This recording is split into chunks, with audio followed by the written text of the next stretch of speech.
Bonsoir. Donc, bonsoir tout le monde, Erev Tov. Donc, très content donc, de reprendre notre cycle hebdomadaire de cours de Dinim, accompagné de quelques idées évoquées par le Rabbi. Aujourd'hui, je veux commencer par. Bonsoir, Rav, excusez-moi, bonsoir. Oui, bonsoir. Serait-il possible de dédier le cours en l'honneur de mon papa qui est parti pour Lilou Nishmat Eleazar Ben Nejuma Bevakasha. Ok, voilà, je pense que tout le monde a entendu. Donc, Merci beaucoup. Toda Rabba. c'est aujourd'hui c'est le Yortzeit ou c'est quoi Non, aujourd'hui? c'est-à-dire que aujourd'hui, ça fait 2 semaines. Ah, d'accord. Après, Ok. les Shloshim, c'est dans 2 semaines. D'accord, vous êtes encore dans les Shloshim, quoi. D'accord, très bien. Voilà, exactement.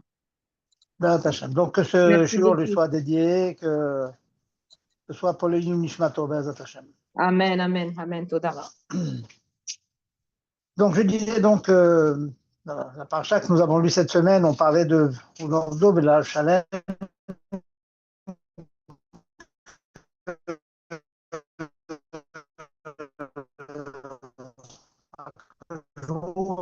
Il y a un problème d'écoute là, Rav Zabi.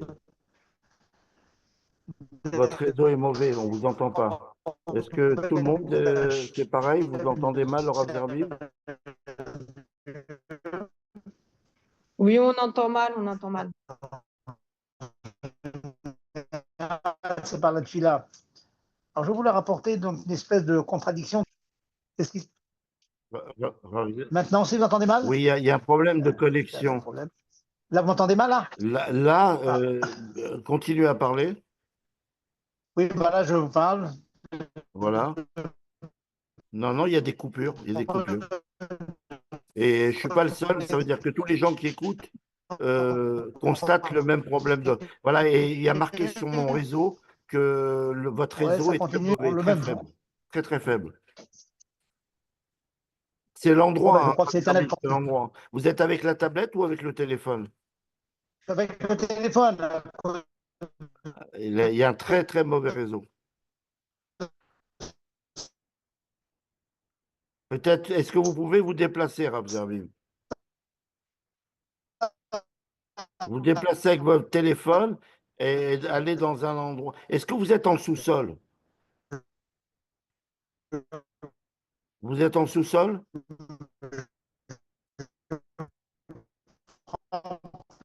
La tablette à cause de ça, parce que.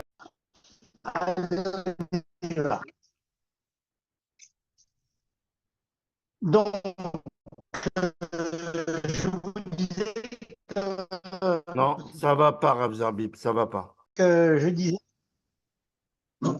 Donc, je disais que dans une Mishnah, dans Maseret Brachot, on nous dit Tfilat HaShachar à Tratzot, la tfila du matin, c'est jusqu'à Tratzot au milieu de la journée. Celle de Mincha, c'est au soir. Et celle de Ma'ariv, c'est toute la nuit. Qu'est-ce que l'on voit ici dans cette Mishnah? Que lorsqu'on part de la tfila, le début, c'est le matin, ensuite c'est Mincha, ensuite c'est Ma'ariv. Ça veut dire que on constate qu'au niveau de la tfila, le Seder Hayom, l'emploi du temps de la journée commence le matin, il continue l'après-midi, il finit le soir. Il y a des mokorot pour cela, la tfila de Abraham le matin, de Yitzhak l'après-midi, de Yaakov le soir. Donc on voit qu'il y a un niveau pour lequel nous disons que la tfila, lors de la tfila, c'est dans le Seder Hayom, matin, après-midi, soir. D'un autre côté, on voit un autre concept tout à fait différent, que la Gemara nous dit la chose suivante. Vous savez qu'il y a un concept de tfila tashlumim. Si on a oublié, par mégarde, on a oublié une tfila, c'est du matin, on peut faire 2 mincha. Si on a oublié de mincha, on peut faire 2 ma'ariv. Si on a oublié ma'ariv, on peut faire 2 shacharit. Mais la Gemara, je vous donne le résultat à l'Afrique. Mais avant d'arriver à cette halakha, la Gemara demande la question suivante.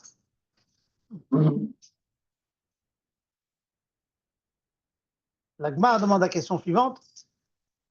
Certes, si on a fait Ma'ariv, si on a oublié Ma'ariv, on fait 2 fois, Shacharit. Si on a oublié Shacharit, on fait 2 fois Mincha. Et la Gemara demande, si on a oublié Mincha, est-ce qu'on fait 2 fois Maariv, la tfila du soir? Pourquoi la Gemara demande question? Il dit parce que le soir, c'est un autre jour, c'est une autre journée. Alors, c'est très curieux, cette manière de poser le problème.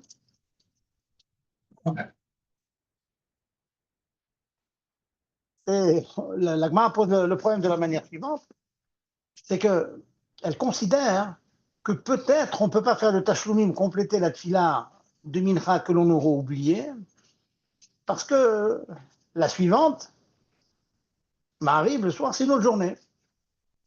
Si c'est une autre journée, donc ça fait que la journée, elle commence le soir, elle se poursuit le matin, ensuite elle finit l'après-midi.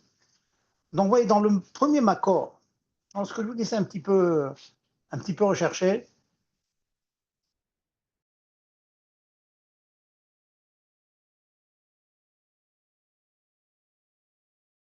C'est que non, je vous disais que le problème, c'est que quelqu'un vient d'appeler, dès que ça appelle, ça coupe. Donc, je ne sais pas. Est-ce que ça va continuer? Je vais me mettre en mode avion, mais je crois que ça va couper même le cours aussi, c'est ça le problème. Non, parce que vous pouvez être en Wi-Fi.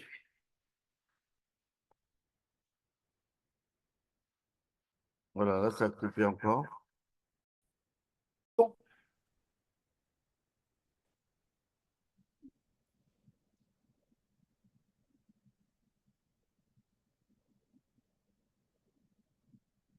Rav Zerbi, ne touchez pas à votre écran. Le problème, c'est que bon. Là, vous avez enlevé la vidéo, Rav Zerbi. J'ai envie. Dès que vous touchez à votre écran, Non, mais le problème, c'est que je ne vois plus l'écran du tout. Il n'y a plus rien sur l'écran. là, parce que vous avez enlevé la vidéo de l'écran. Vous avez cliqué sur un bouton.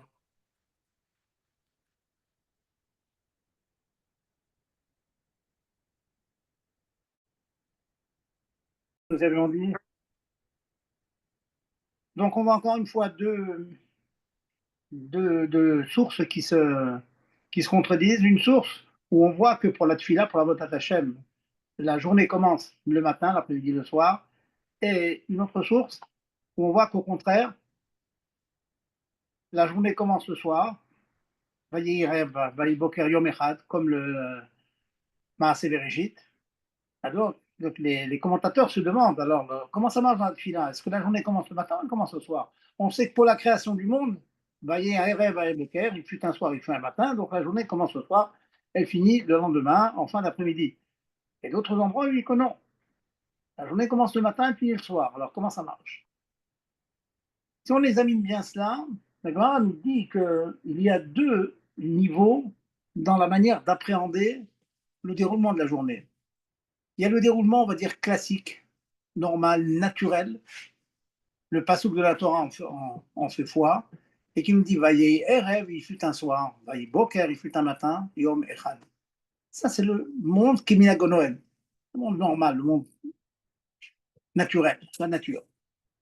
Il y a une autre dimension qui est la dimension des Kadashim, dans tout ce qui est korbanot. Les korbanot, c'est notre attachement profond avec Dieu. On apporte un korban pratat, korban olam, korban toda, on remercie Dieu.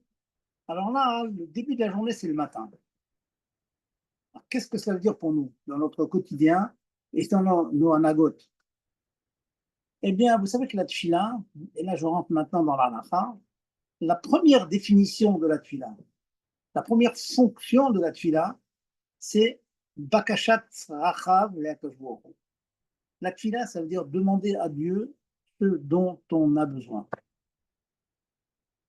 Et ça, c'est quelque chose qu'on oublie. Souvent, on a besoin de quelque chose, on a besoin de santé, on a besoin de parnassa, on a besoin d'enfants, on a besoin de shidour. Et tout de suite, on demande des brachot. C'est une très très bonne chose de demander des brachot aux tzadikim, aux chachamim, c'est une bonne chose.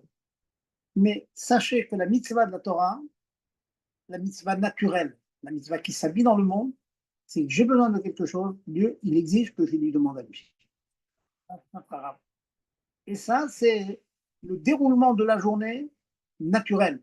Commence la création du monde le soir, qui se continue le lendemain matin, qui continue le lendemain après-midi. Ça, c'est le premier niveau de tfila qu'il ne faut jamais oublier.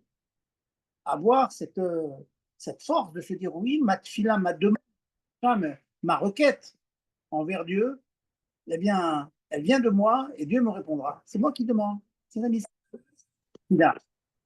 Et ça, beaucoup de gens ignorent que la tefila, c'est demander à Dieu ce dont vous avez besoin. C'est tout ça. Vous avez besoin de parnassa, vous avez d'autres choses, vous demandez à Dieu. De santé, vous demandez à Dieu. Et dans la tefila, vous avez refait chodim, que je vous donne la parnassa, donne la santé, donne la chorma, on demande à Dieu. Et pourtant, vous avez tous entendu que les chassidim ont l'habitude de faire tefila berechut, rester longtemps, de penser à la grandeur de Dieu, des notions très très profondes, penser l'infini divin, l'infini grandeur de Dieu et cette force infinie qu'il a de pouvoir se concentrer en des toutes petites particules, dans l'infiniment grand, dans l'infiniment petit. La dimension divine nous dépasse complètement. Et cette réflexion qui nous est demandée dans la tefila nous amène à quoi? D'abord au bitul atzmi, de sentir notre petitesse devant Dieu, malgré le fait que cette petitesse, ce sentiment de petitesse nous donne une grande force de grandeur aussi, grâce à laquelle on va s'approcher de Dieu.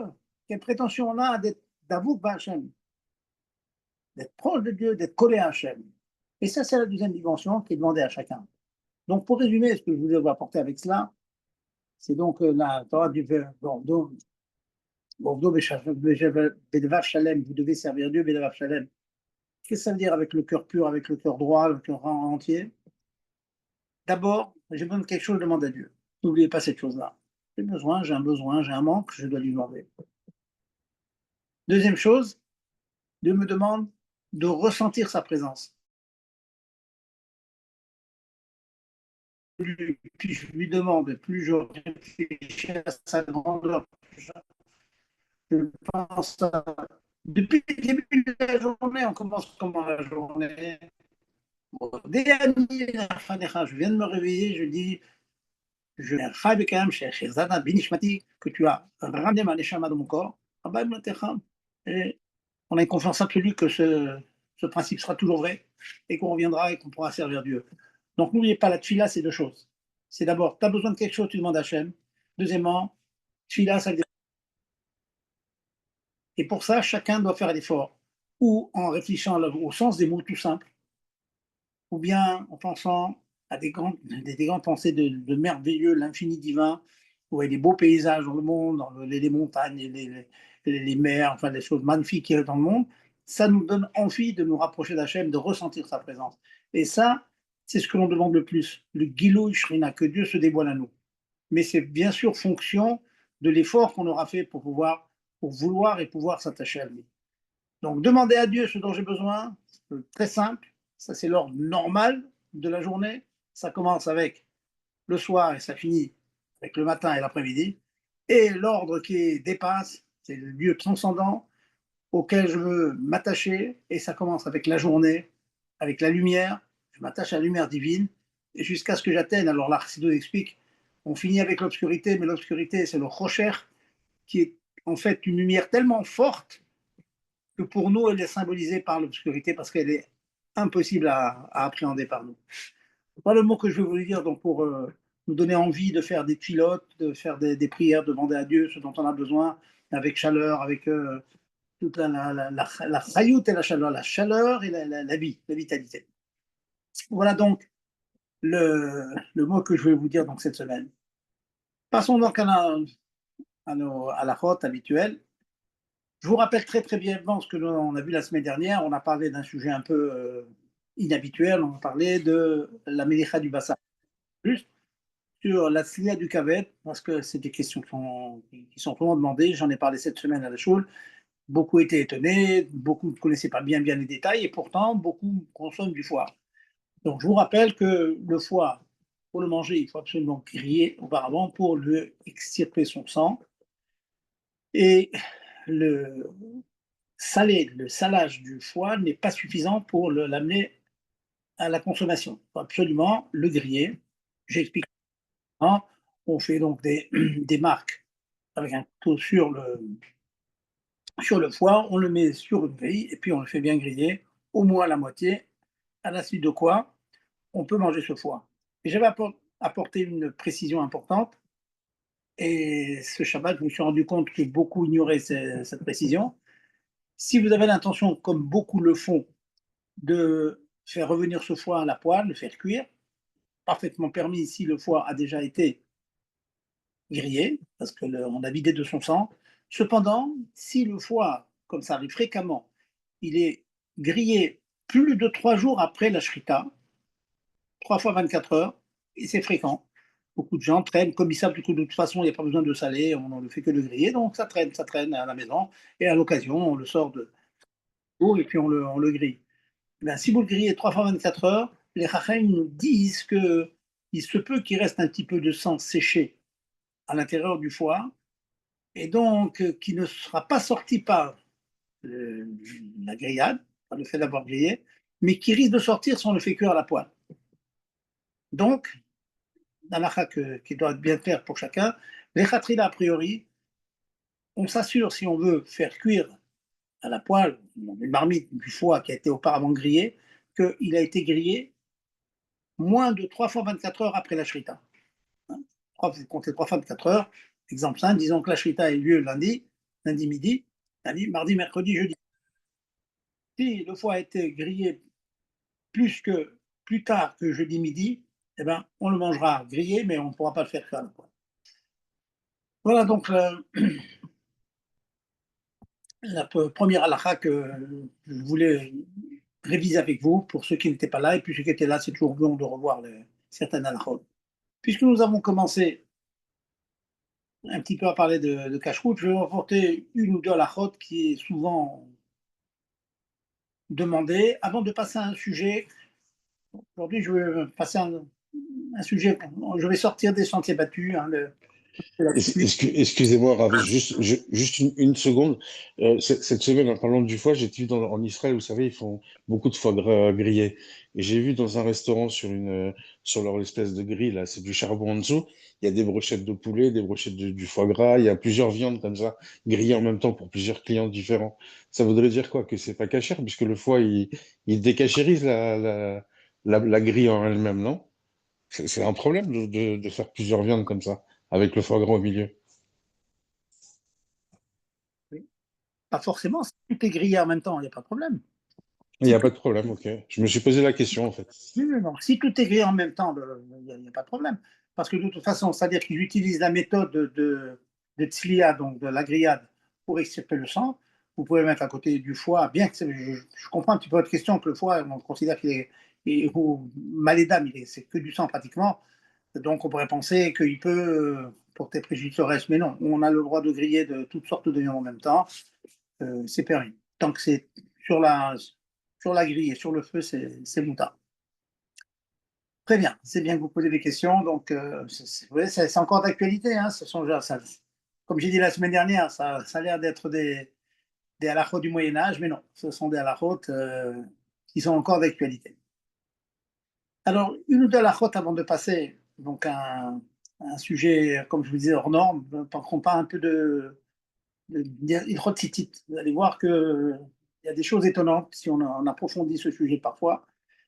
Eh bien, on va arriver à des sujets, à des résultats étonnants. Mais d'abord, je veux juste vous rappeler une halakha qui est très, très souvent demandée. Vous savez que tout le monde, vous avez tous entendu que lorsqu'on fait cuire des œufs, il faut les cuire en nombre impair. Pourquoi en nombre impair? Parce qu'on espère que, comme il y a un nombre impair, il y aura un rov d'œufs qui sont cachères et peut-être une minorité qui peut ne pas être cachère, qui peut avoir des taches de sang dedans. Comme ça, le minag, on le fait par 3 en général, par 5.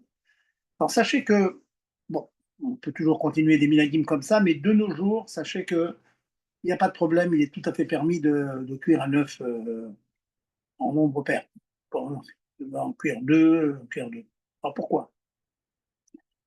Pourquoi de nos jours, il y aurait un changement par rapport à tous les dynimes qui sont évoqués dans la Gemara, dans le Shulchan Aruch?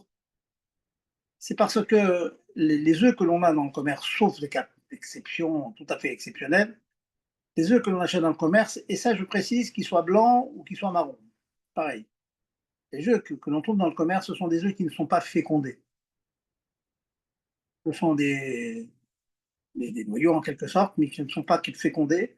Donc, il n'y a pas le risque que l'on a avec des œufs fécondés, parce que les œufs, c'est un embryon qui est en train de pousser, et comme sur un embryon comme ça, l'œuf, avant qu'il devienne un poussin, on ne peut pas lui faire la shrita, donc on ne peut pas le manger, il est interdit. Donc s'il y a une tache de sang dessus, on a un problème. Vous voyez, la tache de sang prouve que c'est, en général, que c'est un embryon qui est en train de pousser, mais on ne peut pas manger comme ça.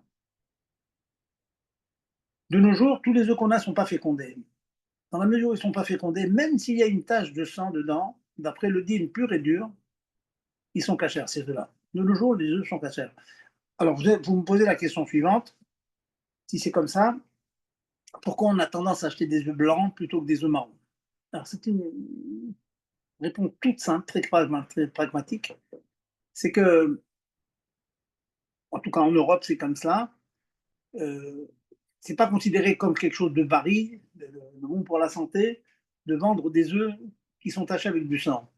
Donc, qu'est-ce qu'ils font? C'est quelque chose qui m'a été expliqué par des spécialistes il y a quelques années.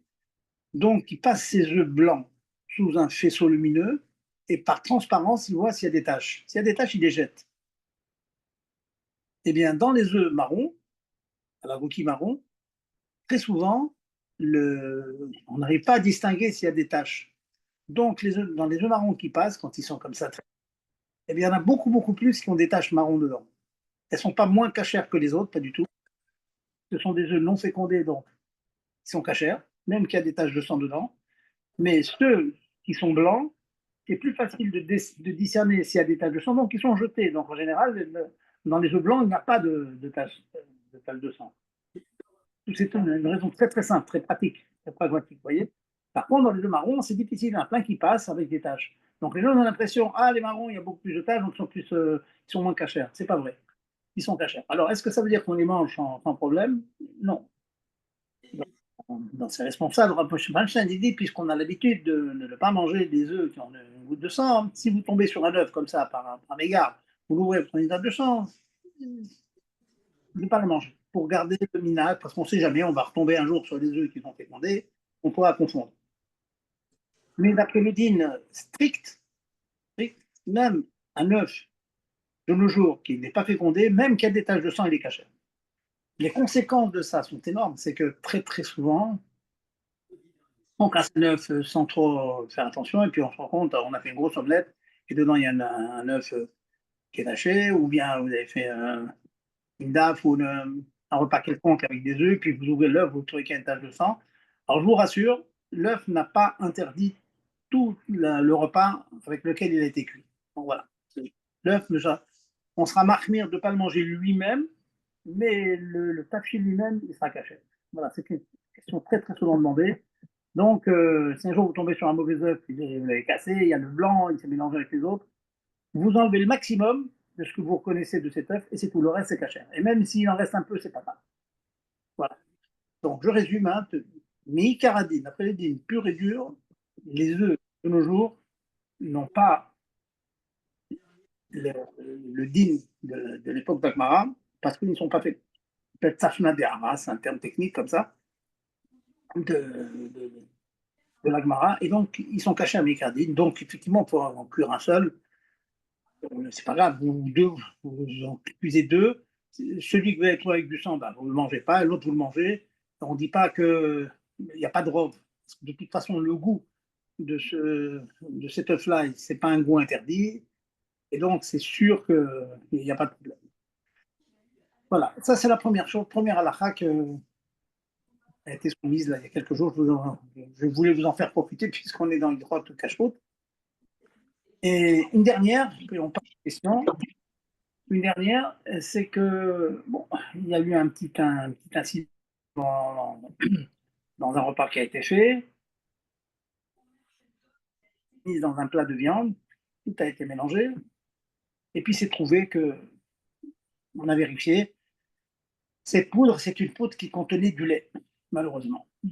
Ça arrive, faites très très attention, il y a des fois, on ne sait pas. Bon, maintenant, j'ai vu des petits gâteaux tout à fait anodins, et il était khalabi, ça arrive.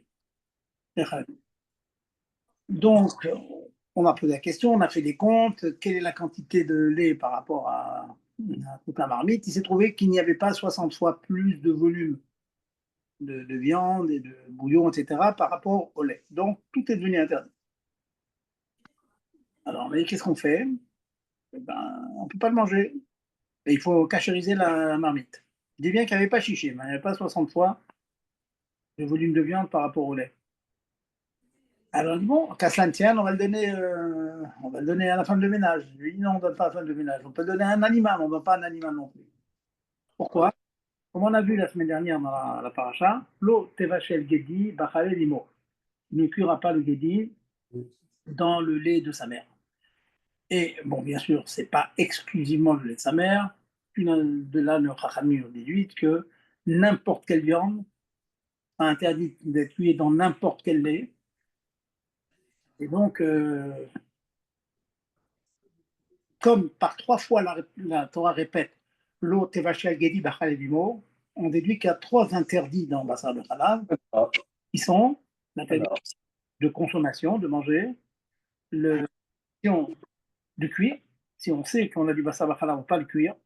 Donc, personne qui travaillerait dans un restaurant, ça lui sera complètement interdit de mettre on va dire, de réchauffer de la viande avec un dé de beurre. Les goïs mangent ça, par exemple, on a juste cuire cette chose-là. Cuire donc du lait ou du beurre avec de la viande, c'est interdit. Le consommer, le manger, c'est interdit. Il y a une troisième interdiction qui s'appelle Issour al Issour de profiter de ce bassin de halal. Et donc, nos Chachamim considèrent que donner un plat complet à une femme de ménage, étant donné que la femme de ménage va nous retourner une espèce de reconnaissance, de merci et tout, c'est considéré comme une ana, c'est considéré comme un profit. Donc, il n'y a pas le choix, il faut s'en débarrasser. Il faut le jeter, on n'a pas le droit donc ni de le consommer, ni de l'offrir à d'autres personnes, à des non-juifs, etc. Voilà, ce sont les deux halakhot que. Est-ce qu'il y a des questions sur cela avant de passer? Oui, Rav, bonsoir. J'ai trois questions, vite fait. Alors, donc en fait, la boîte de chocolat que nous offre la mairie en fin d'année, on ne peut pas l'offrir à la femme de ménage. Pas forcément, madame, parce qu'il faut regarder la composition. Non, de toute façon, ça n'est pas des chocolats autorisés, il y a du lait dedans qui n'est pas à la Israël, etc. Donc, moi, je m'en débarrasse, mais on m'a dit que c'était pas très bien de donner à la femme de ménage. Bon, alors je vais vous dire. Il y a du. Allô? La réponse, elle est comme ça. Si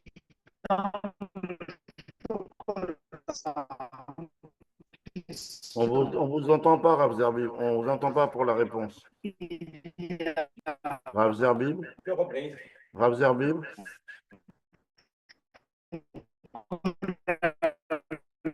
Rav Zerbib? On vous entend pas, on vous entend pas. Rav Zerbib? On n'a pas S'il entendu y a la des réponse. graisses touchées, hein. Vous m'entendez pas là? Là, maintenant, oui, mais juste avant, je pense que la dame n'a pas entendu, Ouais, moi je votre réponse. rien touché pourtant. Hein. Non, mais vous m'entendez maintenant? Là, maintenant, on vous entend. Ça y est, allez-y. Attendez, c'est pas qu'un problème technique. Alors, je dis comme ça. Donc, dans la tablette de chocolat, le lait n'est pas interdit, Béana. C'est pas interdit. Donc, on peut la donner à la femme de ménage. On peut donner à un animal, à qui vous voulez. On peut avoir un profit de l'achat. On peut le vendre à la limite. Le problème qui peut se poser, c'est que parfois, il faut regarder la composition de la tablette de chocolat. Il peut y avoir des graisses, quelquefois des graisses animales. C'est pas fréquent. Hein, dans les chocolats de bonne qualité, ils ne mettent pas de graisse animale. Mais ça peut arriver. Et effectivement, si vous voyez dedans de la graisse animale ou des produits animaux, alors là, il y a un khashach, que ce soit donc un problème de bassa bechalab, et peut-être qu'il n'y a pas le bitoul béchichim. Il peut y avoir peut-être bitoul, mais ça, de toute façon, si on ne connaît pas exactement la composition avec la proportion de viande et de lait, on ne pourra jamais le savoir. Dans ce cas-là, effectivement, vous avez raison, il ne faut pas la donner à la femme de ménage. Mais quelquefois, on vous dit, par exemple, il y a 40% de lait et puis 2% de graisse, etc.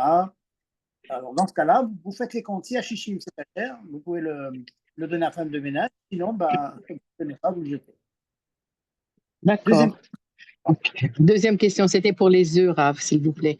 Alors, de quoi ça vient le fait qu'on fait toujours cuire les œufs par nombre impair? Et la dernière question, c'est de quelle façon se débarrasser? Parce qu'il paraît que si on retire le sang du jaune, c'est pas permis. Si c'est le blanc, on peut l'utiliser l'œuf. De quelle façon se débarrasser des taches de sang et sont-ils quand même consommables, s'il vous plaît? oui, alors, euh, la première question, vous me demandez pourquoi on a tous dans la tête qu'il faut le mettre par nombre impair, etc. Tout simplement parce que les œufs, autrefois, c'était des œufs de ferme. C'était des œufs qu'on trouvait dans les poules. C'était des œufs qui étaient fécondés. Et même quand elles étaient pondues, elles étaient fécondées. Un œuf fécondé, c'est le début d'un embryon. C'est le début d'un embryon. Alors, selon qu'il y a du sang, pas du sang, ça fait des différences.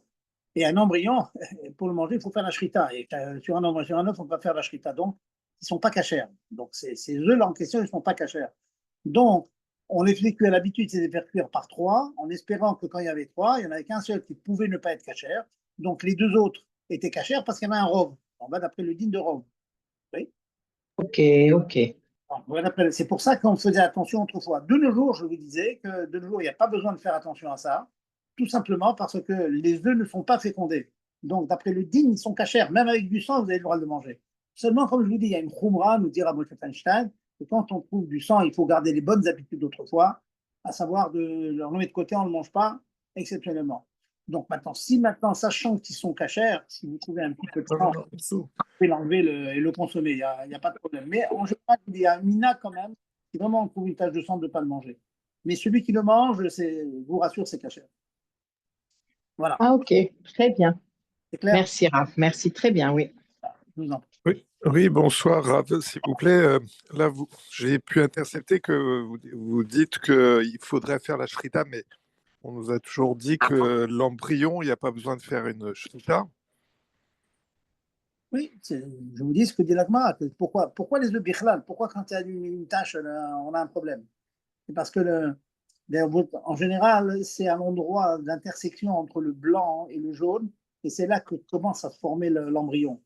Et il y a un certain niveau de hitpatrout, de développement, ça devient déjà un poussin.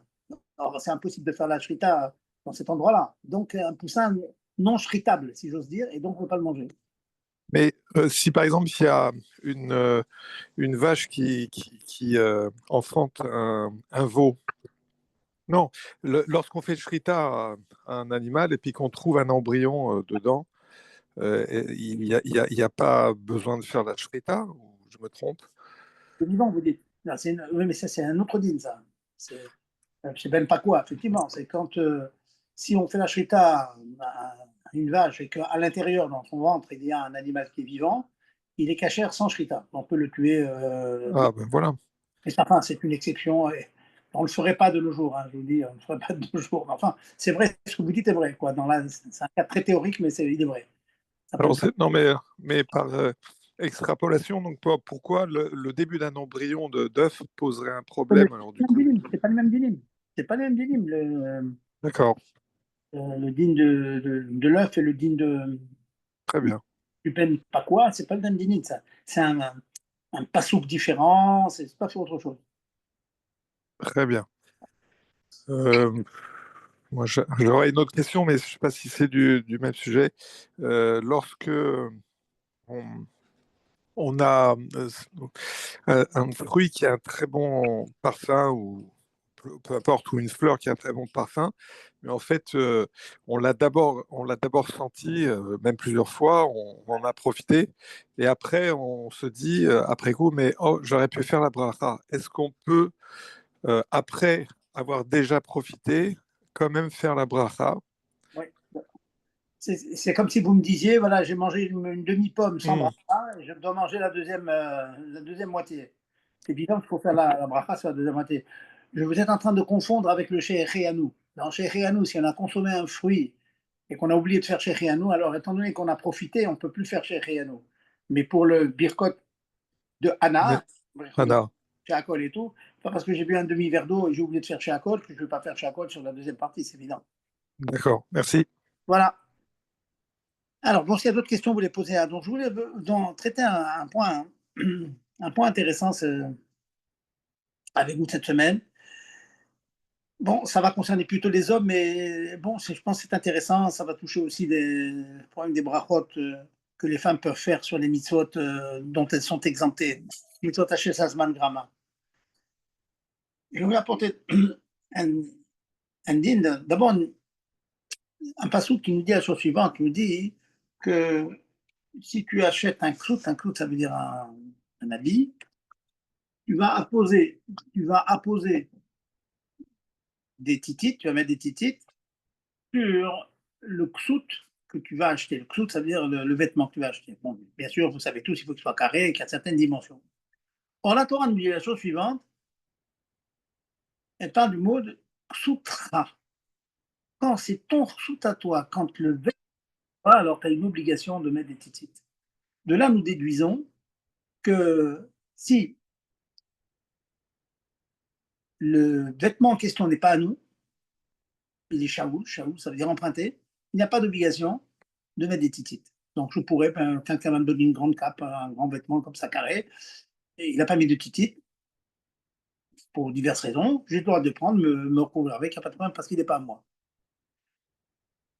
Eh bien, nous dit ça c'est dit dans Shulchan Aruch, de Siman Yudalet, etc. Et nous dit le Shulchan Aruch là-dedans, Shalak chez Metuyetzet, si j'emprunte un talit, quelqu'un me prête un talit, un jour, mais va je fais la bracha tout de suite. Donc, la situation très simple, je suis à la choule, je n'ai pas de talit, tu oublies le mien à la choule, je demande à un ami, prête-moi ton talit, tu as fait ta tfila, prête-moi ton talit, il n'y a pas de problème, je te le donne. Nous dit Shulchan Aruch, Shala, il a emprunté quand il y a déjà des titres dessus, donc lui, il a fait c'est ton talit à lui, donc il est réel le titit, il a mis des titis, bien sûr, il me prête, je fais la bracha dessus. La question se pose, comment le Shulchan Aruch peut-il trancher que je peux faire la bracha sur ce talit? Voici que ce talit, il n'est que emprunté. Je l'ai emprunté. C'est pas à moi. C'est pas ksuti, c'est pas mon habit. Comment je peux faire une bracha là-dessus? Question. C'est une grande question. C'est les Mifarshim, les grands. Le Magan Abraham, dans Shulchan Aruch, il pose la question donc, sur le Mechaber, sur le Yosef, dit comment se fait-il que tu nous dises que quand on emprunte un talit, dessus. Cette question, on va l'élargir tout à l'heure. Elle va être vraie aussi si on a pris un talit sans permission.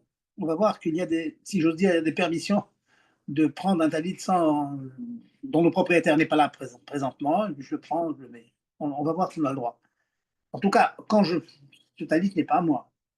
C'est pas à moi, donc théoriquement, je n'ai pas la mitzvah de talit. La mitzvah talit, c'est ksutra. La Torah me dit, je demande de faire la mitzvah, de mettre des fils sur un vêtement qui est à toi. Il n'est pas à moi, donc je n'ai pas la mitzvah. Si je n'ai pas la mitzvah, je ne peux pas dire Hachem qui déchanoue mitzvotav, je ne peux pas dire qui nous a sanctifié, qui nous a ordonné de. Hachem ne m'a pas ordonné de mettre des titis dans le vêtement de mon ami. Pour cette première question, il y a un yesod, il y a un principe qui s'applique dans beaucoup d'autres occasions, donc c'est bien de l'assimiler. C'est que, de manière générale, quand je veux emprunter un objet, mais que pour m'acquitter d'une mitzvah avec cet objet, eh bien, il faut que cet objet m'appartienne. Les Chachamim disent que la personne qui me le prête, entre guillemets, en fait, il me le prête avec toutes les conditions nécessaires pour faire la mitzvah. Il sait très bien que je le prends pour faire la mitzvah. Donc, même si, au moment où il me le donne, si au moment où il me le donne, il me dit clairement, je te le donne, enfin, je te le donne, Almenat Le'arzir, je te le donne tout le temps de la tfila. Après, tu me le repasses après la tfila. Alors là, il n'y a pas de problème, il me l'a vraiment donné. Là, il ne me l'a pas donné, il me l'a prêté. Mais il nous dit, Magan Abraham nous dit, c'est ramené comme ça, Mourazaken nous rapporte à la suite du Magan Abraham cette svara-là, c'est que un objet emprunté, mais que j'ai besoin de le posséder réellement, qu'il soit le mien pour faire la mitzvah, eh bien, celui qui me le donne avec toutes les conditions pour que je fasse la mitzvah. En fait, il me le donne. Il ne me le prête pas seulement. Il passe du statut de Shaoul, Shaoul ça veut dire emprunté, au statut de Sheli, c'est à moi. Ça s'appelle Ksutra. Donc à la choule, quelqu'un dit s'il te plaît, prête-moi mon talit, il me le prête, entre guillemets, et bien c'est le mien. Tout le temps de la tuya, c'est le mien, et puisque c'est le mien, c'est Ksutra, je fais la bracha sans problème. Donc, première chose déjà, premier problème résolu. Et à chaque fois que la condition d'appartenance de l'objet est demandée, est exigée pour faire la mitzvah, on dira toujours celui qui me donne, c'est avec les bonnes conditions pour que je fasse la mitzvah. Et ça, vous le savez tous, que à Sukkot, le premier jour de Sukkot, il faut absolument que les arba minimes, le loulav, etc., nous appartiennent. C'est marqué Ulkartem lachem, vous prendrez pour vous, pour vous. On déduit qu'il faut que les objets en question nous appartiennent. En général, on a l'habitude, c'est une très bonne habitude. Le premier jour, on dit à la personne qui emprunte, on dit voilà, je te le donne, Almenat Learzir. On dit clair, je te le donne, Almenat Learzir. Je te donne à condition que tu me le rends. Ok. Mais imaginons que quelqu'un a oublié le premier jour de dire ces mots-là. Il a donné machinalement. Ben, mais quand il a donné machinalement, c'est bien sûr dans l'intention que je m'acquitte. Et si la condition pour que je m'acquitte, elle est vraie le premier jour, c'est que je sois le propriétaire de l'objet, eh bien, les familles disent dans la tête, dans le cœur du prêteur qui donne, il te donne avec toutes les conditions qu'il faut pour que tu t'acquittes. Ah oui, mais je veux le récupérer après. Ok, donc ça veut dire, même si je n'y ai pas pensé avec toutes les précisions qu'il faut, mais en fait, dans ma tête, j'ai admis que je te donne le temps que tu fasses la mitzvah en quelque sorte. C'est ce qu'on appelle matana amenat learzir. Je te fais un cadeau à condition que tu me le rendes. C'est un jeu, vous me dites, c'est pas un jeu, c'est pas un jeu de l'esprit. Je te le donne véritablement. Pendant les quelques minutes que tu fais la mitzvah, il est vraiment à toi. Une condition à ce don, c'est que tu me rétrocèdes, tu me le donnes. Voilà. Donc, vous voyez qu'il y a des applications à ce principe. Là où les choses se compliquent, c'est que si on continue dans le Shulchan Aruch, je vous répète, hein, pour ceux qui veulent le reprendre un peu, c'est Siman Yud Aleph, c'est Halacha Gimel et Dalet, 14, chapitre 14, Halacha 3 et 4. Nous dit le Shulchan Aruch, Mutar litol talit travero, il est permis de prendre le talit de son travers, ou le varech alem, et de faire la bracha dessus. Ou bilvad chez Yekapel Ota Imetza Mekupelet, à condition que tu vas le replier. Si tu l'as trouvé plié, tu le remets plié, de telle sorte que le propriétaire ne soit pas makpid. Et ici, déjà, on a un grand chidouche dans cette halakha. En quoi c'est un chidouche, en quoi c'est une nouveauté? C'est une nouveauté par rapport au din de Xela. Nous avons un din qui est malheureusement beaucoup, beaucoup négligé, qui s'appelle Shela Shelomidat Xelei. Un emprunt sans la permission claire, miboureret, du propriétaire de l'objet, c'est considéré comme un vol. C'est dur à dire, mais c'est comme ça. Et malheureusement, je sais que dans mon milieu, on est tous frères, tous amis, on estime que tout le monde est prêt à nous donner, à nous prêter leurs objets. Eh bien non, c'est pas vrai. C'est pas vrai. Vous n'avez pas le droit de prendre le crayon d'un ami et écrire avec. Vous n'avez pas le droit de prendre un cahier et d'écrire sans demander la permission, bien sûr. Vous demandez la permission, pas de problème. Non. Je vais faire sourire certains qui prennent la serviette de leur travers. Oui, je peux vous garantir, dans l'immense majorité des cas, les gens sont makpid. Ils n'ont pas envie que leur serviette soit utilisée avant eux. Ils veulent bien vous la prêter après que eux se soient séchés avec, mais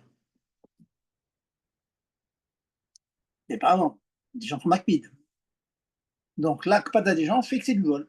Donc ça, il faut vraiment s'habituer à ce concept parce que je vois avec les enfants et tout, ils prennent les objets des autres, ils prennent des crayons, les gommes, etc. Il faut enseigner aux enfants que emprunter, il faut demander.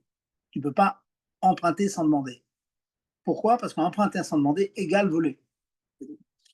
Il manque de ratson, il manque de volonté du propriétaire de l'objet, donc c'est interdit.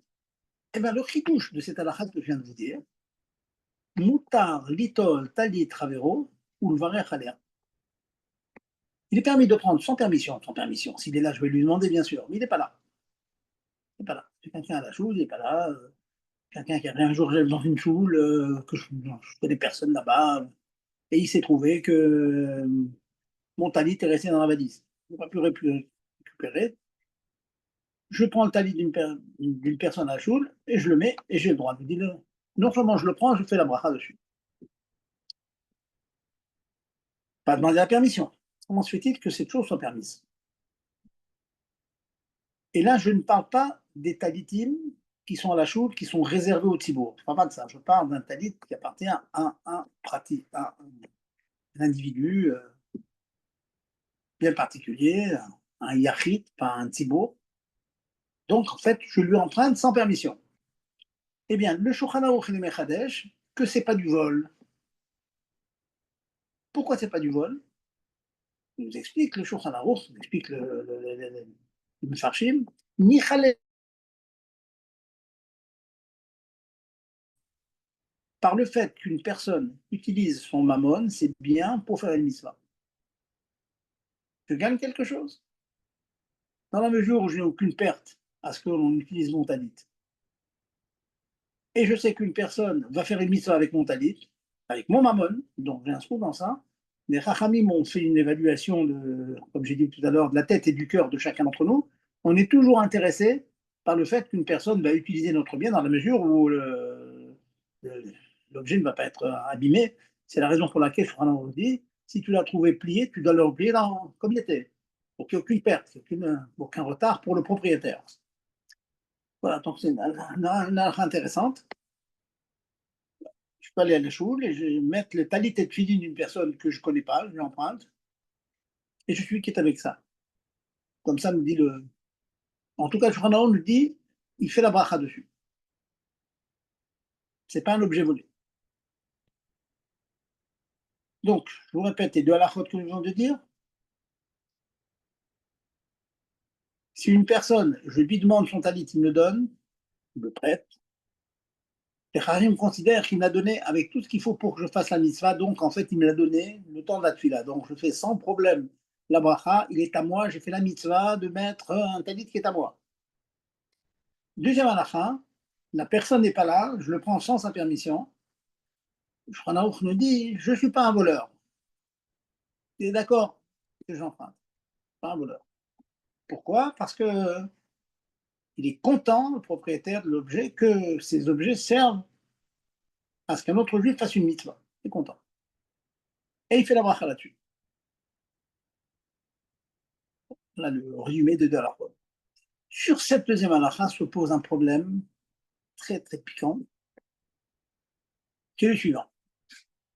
Certes, je ne suis pas un voleur. J'ai pris les talit et tefillin d'une personne et je suppose qu'il est d'accord de me les prêter parce qu'il a le mérite que l'on fasse des mitzvot avec ses biens. Pour les tefillin, je n'ai pas de problème non plus. Pourquoi? Parce qu'il n'est marqué nulle part dans la Torah qu'une condition pour être quitte de la mise de tefillin, la mise de tefillin, c'est que les tefillin m'appartiennent. Contrairement au talit. Talit, c'est marqué ksutra. Ton vêtement est chayav de titit. C'est le vêtement d'un autre? Non. Par contre, pour les tefillin, pas du tout. Je peux mettre des tefillin qui ne sont pas à moi, qui sont réputés ne pas être à moi. Quelqu'un me prête. Quelqu'un ne veut jamais se démunir complètement de ses tefillin. Il me dit voilà, je te prête, je ne veux pas te les donner, jamais, même pas une seconde. Mais tu peux les garder 2 heures, les laisses, je n'ai pas de problème. Donc j'emprunte tes tefillin. Il n'y a aucun problème pour être quitte de la mitzvah. Je quitte comme s'ils étaient à moi. Comme si ces tefillin étaient à moi. Par contre, dans le talit, c'est pas du tout pareil. Puis c'est marqué Ksutra, et ce talit, je l'ai emprunté sans permission. Dans la halakha d'Aleph, nous avons dit que je ne suis pas un voleur. Il est d'accord de me le prêter. Mais en aucune manière, il me l'a donné. Dans la mesure où il ne me l'a pas donné, ce n'est pas le mien. Si ce n'est pas le mien, je ne fais pas la mitzvah de titit. Et si je ne fais pas la mitzvah de titit, comment je peux faire la bracha, comme le dit Shulchan Aruch ici? Je vois que le temps avance. Malheureusement, on a perdu encore beaucoup de temps.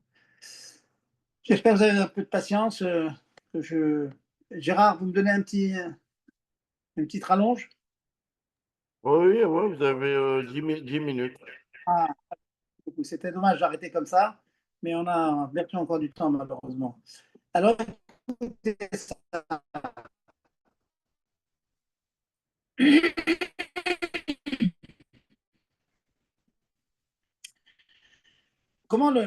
C'est une question du Magen Avraham aussi, des grands poskim. Comment Talit alors qu'il n'est pas moi? Et je vais grossir la question en vous rappelant que pour les Arba Amim, par exemple, si je vais à la choule, je n'ai pas d'Arba Amim, je n'ai pas de doulab. J'en trouve un sur une table. Quelqu'un l'a laissé, il l'a posé. Le premier jour de Sukkot. En aucune manière, je ne peux faire la mitzvah avec. Ah, vous allez me dire qu'il est peut-être d'accord que si je le prends, je ne suis pas un voleur. Oui, je ne suis pas un voleur. Si je le prends pendant les jours de Chol HaMoed. Mais le premier jour, si je le prends, il n'est pas à moi. Je n'ai pas le droit de faire la bracha sur les rabats minimes, sur un loulav, le premier jour de Sukkot, si le propriétaire ne me l'a pas donné clairement. Je le prends comme ça, sans permission. Je ne suis pas un voleur, encore une fois, parce que je suppose qu'il est d'accord. Mais en aucune manière, je suis devenu le propriétaire de ces rabats minimes, donc je ne peux pas faire la bracha dessus.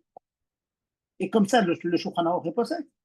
Si je trouve des rabats minimes à la choule le premier jour de Sukkot, je ne peux pas faire la bracha dessus parce qu'il n'est pas à moi. Alors, ma pitome que dans Tzitzit, le Shulchan Aruch nous dit, je prends un talit sans permission, je ne suis pas un voleur, certes, parce qu'il est d'accord de me le prêter, mais il n'est pas à moi. Comment je peux faire la bracha? Quelle différence il y a entre les rabats minimes qu'en aucune manière je peux faire une bracha s'il n'est pas à moi, et dans le Tzitzit, je peux le faire. C'est ce qu'on appelle une couchette. Le Magen Avraham, la réponse que je vais vous donner, c'est Magen Avraham, et c'est celle du Admor HaZaken, donc ça va être une réponse pour nous, les Chassidei Rabbah. Il dit, certes, c'est vrai que le talit n'étant pas à nous, on ne fait pas la mitzvah de Tzitzit. C'est pas à nous, c'est pas Ksutra. Ah, mais si on ne fait pas la mitzvah de Tzitzit, comment est-ce qu'on fait la bracha? Il répond, on peut faire la bracha au même titre. Alors, écoutez bien la réponse. Au même titre qu'une femme, quand elle fait l'herba minime, quand elle mange dans la souka, on sait tous notre minag, la Chabad, on fait l'ifsaïm, on fait faire l'herba minime aux femmes. Elles sont exemptées de cette mitzvah. Mais nous tenons la chita, c'est la chita de Rabbi Notam dans les Rishonim, qu'une femme qui est exemptée des mitzvot, ça c'est Shavman Grama, une mitzvot positive qui dépend du temps, malgré le fait qu'elles soient exemptées de cette mitzvah, si elles veulent le faire, elles font la bracha dessus. Ah, comment elles font la bracha? Comment elles peuvent dire les mots les tzivanu, Hachem les a ordonnés? Pas demander aux femmes de faire des mitzvot positives qui dépendent du temps. Bon, Rabbi Notam répond, il dit Vetzivanu, quand les femmes elles disent Vetzivanu, qui nous ont ordonné, elles sont mitkavnot, elles pensent au klal, la Ouma d'Israël, qui a demandé au klal d'Israël, elles n'ont pas demandé spécialement à nous les femmes, elles demandent au klal d'Israël, donc on peut. Bon, c'est une autre question. En tout cas, le Magen Avraham et Admor HaZaken disent que la raison pour laquelle, quand on prend un talit sans permission, on n'est pas voleur encore une fois, mais il ne nous appartient pas, comment peut-on faire la bracha? Réponse, comme les femmes qui peuvent faire la bracha, même qu'elles sont exemptées de la mitzvah. Eh bien, les hommes ici, ils sont exemptés de la mitzvah, puisque ce n'est pas lui, ils n'ont pas de mitzvah. Le talit n'est pas lui, donc pas de mitzvah. Mais il peut y avoir la bracha, cher Kideshanou, l'étatel, le tzitzit, comme les femmes font sur les mitzvot dont elles sont pas rêves. Je ne suis pas rêve de mettre le tzitzit parce qu'il n'est pas à moi. Mais si je le mets, je peux dire la bracha. Voilà comment dit le Magen Avraham. Ça veut dire en d'autres termes, retenez bien ce point-là, c'est un truc, une conséquence, un afkamina énorme, les halakha. Ça veut dire que si vous empruntez un talit sans la permission, vous êtes entouré de châle du talit pendant la tfila, mais vous n'avez pas fait la mitzvah de tzitzit. Malgré le fait que vous avez fait une bracha, vous n'avez pas fait la mitzvah parce qu'il n'est pas à vous. C'est pas à vous. Ça veut dire que pour nous, pour les Chassidei Chabad, je peux imaginer que si je récupère mon talit 1 heure ou 2 heures après, ça serait bon de le mettre Parce que si je remets mon talit personnel à moi, je vais faire la mitzvah de la Torah. Parce que c'est mon ksout, c'est mon habit. Vous vous rendez compte? C'est énorme. En train de vous dire maintenant qu'une personne qui prendrait un talit, et je sais que dans le ksout c'est très fréquent, des gens qui viennent, prennent talit et tefillin, ils le mettent et puis ils s'en vont. Eh bien, j'ai annoncé à plusieurs reprises, si vous faites ça et que vous n'avez pas la permission, mais fourréchette du propriétaire, vous avez le droit de le faire, vous n'êtes pas des voleurs, mais vous n'avez pas accompli la mitzvah de titit parce qu'il n'est pas à vous. Vous avez une bracha sur quelque chose qui n'est pas une mitzvah. Comme une femme, elle fait l'échef Vasuka, elle n'a pas la mitzvah de Tzuka, elle peut faire l'échef Vasuka. Elle n'a pas la mitzvah des Arba Amot, des Arba Aminim, mais elle peut faire la bracha dessus, d'après la chita de notre chita à nous. Tout le monde comprend, c'est vraiment très fort.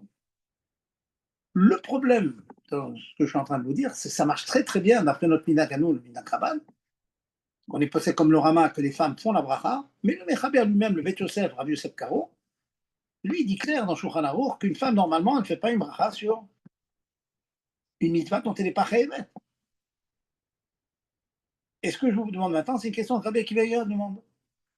Mais Akiva Eiger demande sur le Magen Avraham, il dit, mais comment tu peux dire que le Mechaber, il exige la bracha, alors que l'homme n'est pas chayav parce que ce n'est pas son talit,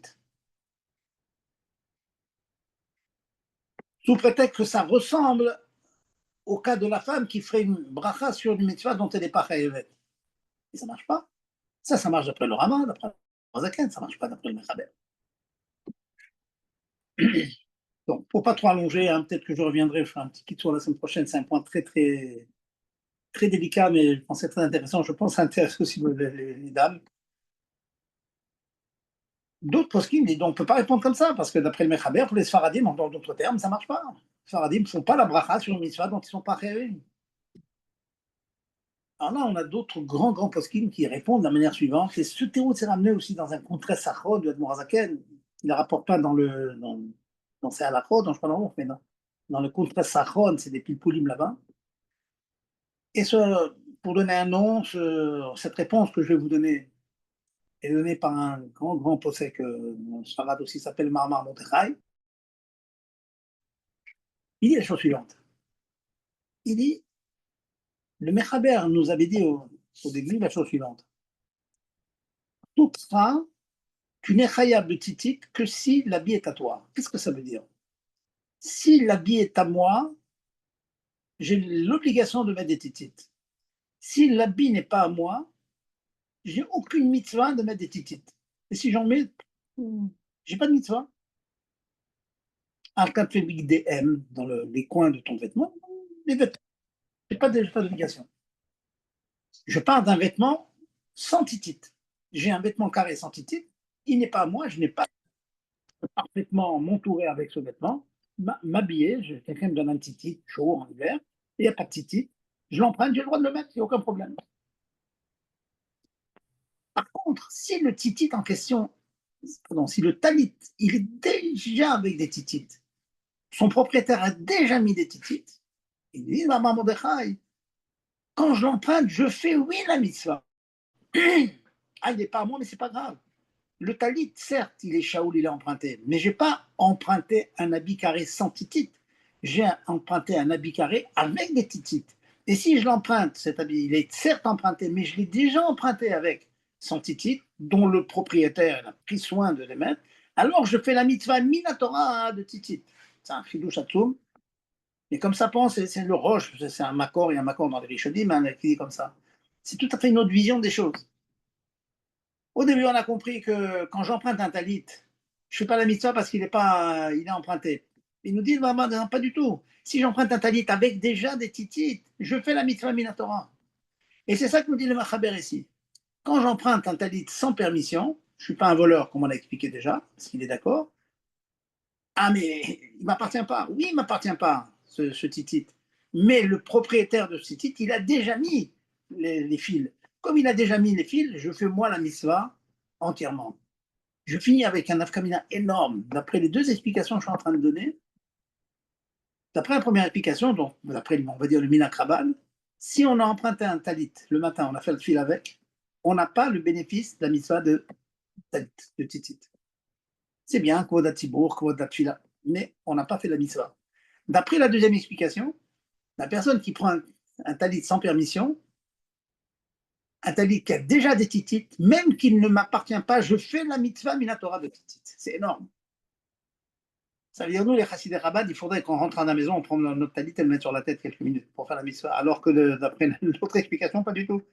Celui que j'ai emprunté sans permission à la choule, il m'a acquitté de la chose. Vraiment, c'est grande nafkamina de ce pile-poule. Bon, je vais vous laisser après tout ça. Je reviendrai, Bezat Hashem, d'Ineder, la semaine prochaine sur ça, que vous laissez le temps d'assimiler les concepts. Et voilà, que ça nous permet de temps de faire des petits pile-poulim comme ça à l'Afrique, ça fait du bien. Est-ce qu'il y a des questions là-dessus? On va, si on peut, arrêter. Oui, Ah, il y a une petite question question. peut-être rapide. Une Une question petite rapide. question. Allez-y. Oui, David. Non, c'est pas par rapport à ce que vous venez de dire, mais simplement, si j'ai un talit katan sur moi, bon, et je veux l'enlever, je veux en mettre un autre à la place, parce que j'ai chaud, enfin j'ai eu chaud, je veux mettre un autre talit katan à la place. Je dois faire la bracha. C'est évident. Bien, D'accord. Je vais aller plus loin que vous. Si vous ajoutez le deuxième sur le premier, vous faites la bracha. Même si vous en avez d'accord. Oui, parce que la Torah me dit sur chaque vêtement carré que j'ai, je dois mettre des titites. Donc chaque fois que je le fais, c'est une nouvelle mitzvah. Bon, si je le mets la nuit maintenant, si je le change la nuit, Ça, c'est autre chose. La nuit, on n'est pas khayab. voilà. Ça, c'est autre chose. Alors Mais dans le Attends, cas mais si- très fréquent, il y a des gens le vendredi, quand ils vont au mikvé, ils mettent un talit de Shabbat, talit katan de Shabbat. Ceux-là, je leur dis toujours, ils sont tous étonnés quand je leur dis ça. Je dis, tu fais la bracha. Tu sors du mikvé et tu fais la bracha sur le talit de Shabbat. Il est toujours encore. Mais on ne fait pas la bracha sur le talit de katan, nous, quand on se marie, à partir du moment où on est marié. Ma pitom. C'est pas parce que nous, on a l'habitude après de mettre gadol pour faire la tefila. Mais si vous en achetez un là, dans la journée, après, bien sûr, vous faites la bracha dessus. Ah, ouais, bah, c'est important là. C'est important ce que je suis en train de dire. Enlevez-vous cette erreur de la tête. Nous, on n'a pas, on a l'habitude de. Les hommes mariés font la bracha sur le gadol et quand ils font le gadol, ils acquittent le katan. Mais ça ne veut pas dire que sur le katan, je n'ai pas l'obligation. Donc, chaque fois que je mets un katan sachant que je ne vais pas mettre le gadol, après, je dois faire la bracha. Donc, si je change au moment du mikvé à 2h d'après-midi ou 3h d'après-midi, le vendredi après-midi, ou bien j'en achète un tout simplement. J'en ai un vieux, j'achète dans un magasin, j'ai envie de le mettre aujourd'hui, dans la journée. C'est évident que je ne vais pas rater faire une mitzvah sans bracha, chaval al-zaman. D'accord? Tout le monde a compris ça? Oui. Merci à tout le monde. Merci à tout le monde. Ok. Oui, Razak, merci beaucoup, Rav Zerbi. merci. Merci bien. Merci. Mais Gérard, il faut absolument que vous voyez un spécialiste. Hein. Ouais, mais d'Israël, ça va être difficile. Hein. Allez, colle tout. Allez, colle tout.